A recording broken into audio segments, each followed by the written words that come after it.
Hello student, today's topic is type of ecosystem, यानी कि हमारा जो इकोसिस्टम है वो कितने प्रकार का होता है, इससे रिलेटेड आज हम अध्ययन करेंगे। So start today's topic. Ecosystem are of two major type. जो इकोसिस्टम है वो मुख्यतः दो प्रकार का होता है, टेरिटोरियल एंड एक्वेटिक। यानी कि जो हम देखें, एक तो स्थलीय होता है और एक जलीय होता है। यानी कि जो इकोसिस्टम में हम उसको टू टाइप से डिवाइड कर सकते हैं। एक तो स्थलीय, यानी कि जहाँ पर स्थल पर रहने वाले जीव जंतु होते हैं वो उससे रिलेटेड होता है, और एक्वेटिक यानी कि जो हमारे जलीय जीव जीव होते हैं, यानी कि जो पानी में रहने वाले जीव जंतु हैं उससे रिलेटेड होता है। Territorial ecosystem can be further to classified into biomass।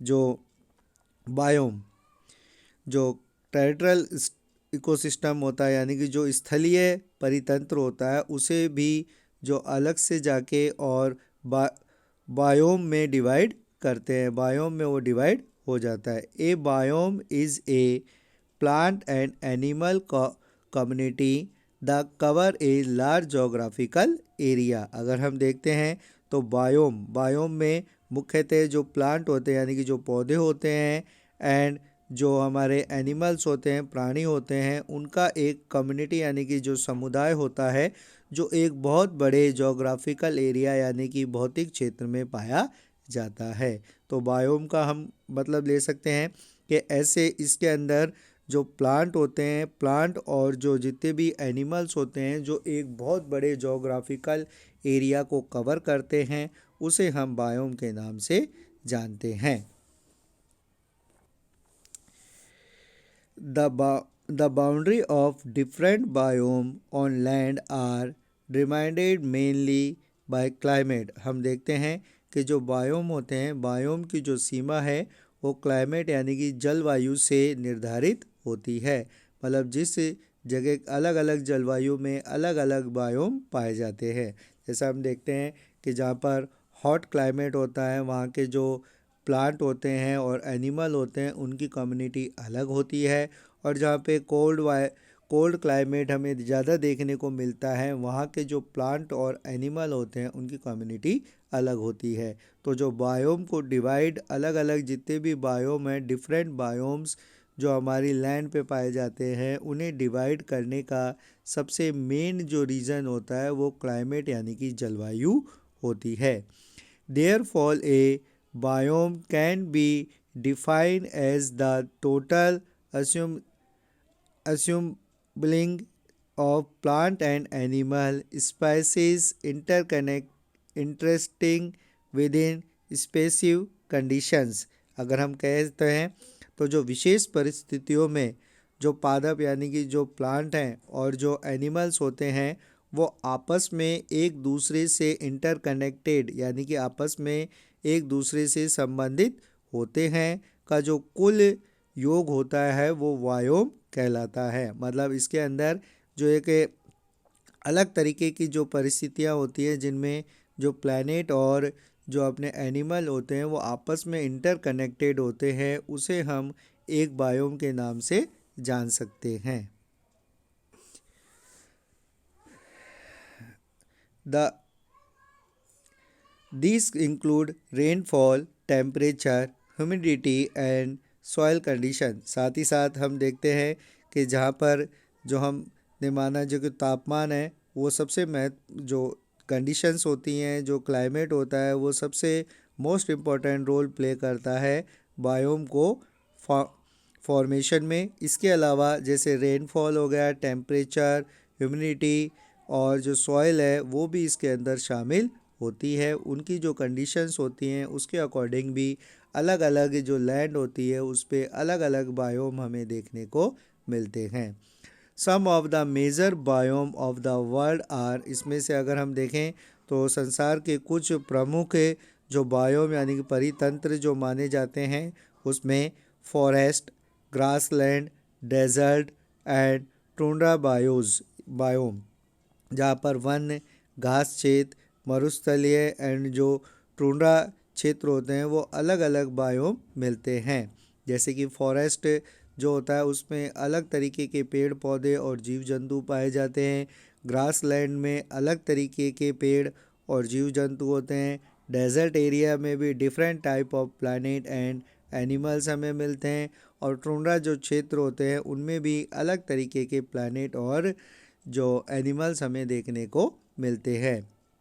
Second, biosphere is aquatic ecosystem can be classified as marine and freshwater ecosystem। अगर हम देखें तो जलीय परितंत्र जो होता है उसे भी दो भागों में डिवाइड किया गया है। मेराइन यानी कि जो समुद्रीय जो पानी होता है उसका इकोसिस्टम, और एक जो फ्रेश वाटर यानी कि जो ताज़ा जल होता है उसका इकोसिस्टम। जहाँ पे हम देखते हैं marine ecosystem include in ocean, coastal estuaries and coral reef. जहाँ पर हम देखते हैं कि जो समुद्री परितंत्र है जिसमें महासागरीय ज्वार दमुक एवं प्रवाल भित्ति इन सभी को सम्मिलित किया जाता है। फ्रेश वाटर, वहीं पर जो फ्रेश वाटर इकोसिस्टम है उसमें include lake, pond, stream, Marsh and box को शामिल किया जाता है। यानी कि जो ताज़ा जल का जो परितंत्र है उसमें झीलें, तालाब, सरिताएं यानी कि जो नदियाँ होती हैं, कच्छ और जो दलदलीय क्षेत्र होते हैं उनको इसमें शामिल किया जाता है। So student, today we discuss about type of ecosystem. Ecosystem divided into two types, major two types, यानी कि जो हमारा इकोसिस्टम है उसे दो भागों में डिवाइड किया जाता है। एक तो टेरिटल इकोसिस्टम और दूसरा अनयूनिक ecosystem. Terrestrial ecosystem related to this also called is biomes. ये बायोम के नाम से भी जाना जाता है। यानी कि जो हमारा जो परितंत्र होता है उसको दो भागों में बांटा गया है, स्थलीय परितंत्र और जलीय परितंत्र। स्थलीय परितंत्र का मतलब हो गया जहाँ पर जो पेड़ पौधे जीव जंतु जो स्थल पर पाए जाते हैं उससे संबंधित जो इकोसिस्टम होता है वो हम टेरिटोरियल यानी कि जो स्थलीय परितंत्र के नाम से उसे जानते हैं। जितने भी जो अलग अलग जो जितनी भी पृथ्वी है, पृथ्वी पर अलग अलग तरीके के हमें टेरिटोरियल यानी कि स्थलीय जो परितंत्र हैं वो देखने को मिलते हैं। हर जगह के जो जीव जंतु होते हैं या पेड़ पौधे होते हैं वो डिफरेंट टाइप के होते हैं। जैसा हमने देखा कि जो बायोम होता है उसको डिवाइड करने के लिए सबसे इम्पोर्टेंट जो रोल प्ले करता है वो होती है क्लाइमेट, यानी कि जो जलवायु है वो सबसे महत्वपूर्ण भूमिका अदा करती है। जलवायु के अकॉर्डिंग ही जो क्लाइमेट है उसके अकॉर्डिंग ही जो बायोम होते हैं वो डिफरेंट टाइप के हमें देखने को मिलते हैं। अलग अलग डिफरेंट टाइप के जो प्लैनेट है पे हम अलग अलग देखने को मिलते हैं। उसी तरीके से जो एक्वाटिक इकोसिस्टम है उसे भी टू पार्ट्स में डिवाइड किया जाता है। एक तो अगर हम देखें तो टू पार्ट्स में वो डिवाइड होते हैं। एक तो जो होता है वो होता है मेराइन वाटर इकोसिस्टम और दूसरा होता है fresh water ecosystem. Marine water ecosystem का मतलब हो गया कि जो समुद्रीय जल होता है उसमें पाए जाने वाले जीव जंतु और पेड़ पौधे, और जो फ्रेश वाटर इकोसिस्टम का मतलब होता है कि जो फ्रेश वाटर है यानी कि जो ताज़ा पानी है उसमें पाए जाने वाले जीव जंतु और पेड़ पौधों में जो संबंध होता है उसे इकोसिस्टम कहते हैं। तो हमने देखा इकोसिस्टम का जो अर्थ है उससे हम इससे संबंधित कर सकते हैं कि जो पृथ्वी पर पाए जाने वाले जितने भी पेड़ पौधे या जीव जंतु हैं उनका किस तरीके से आपस में जो कनेक्शन होता है, एबायोटिक यानी कि जो नेचुरल एलिमेंट हैं उससे किस तरीके से वो अपना इंटरकनेक्शन बनाते हैं, उसे हम इकोसिस्टम कहते हैं।